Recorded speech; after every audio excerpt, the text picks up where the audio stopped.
A chilling escalation. Russian sabotage attacks across Europe are getting bolder and more dangerous. A recent London warehouse fire, linked to Russian intelligence, highlights the growing threat. 3 men were convicted for arson, part of over 70 incidents linked to Moscow since the Ukraine invasion.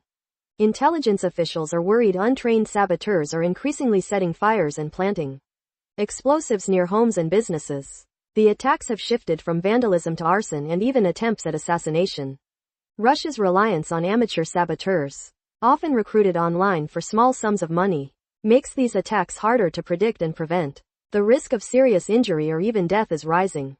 This isn't just geopolitical posturing, it's a real and present danger to innocent civilians. Subscribe for more updates on this critical situation. Whoa! A major shakeup in U.S. military policy.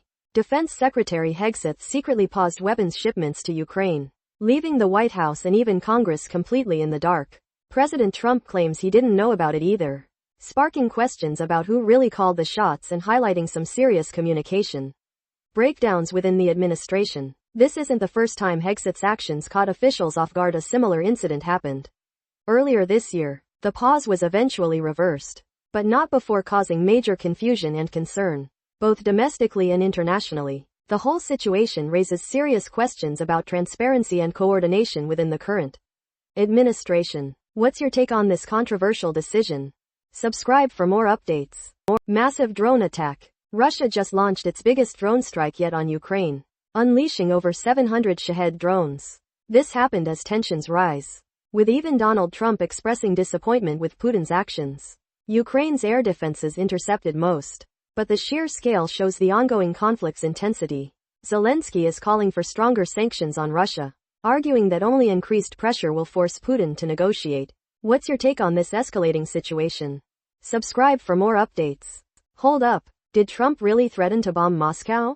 A leaked audio recording shows Trump claiming he threatened Putin with bombing Moscow if Ukraine was invaded. The Kremlin is denying any such conversation ever happened, saying there were no calls between them when Trump wasn't president. The White House, meanwhile, is highlighting Trump's supposed strong stance against Russia. This adds another layer to the already complex US-Russia relationship, especially with Trump's renewed criticism of Putin.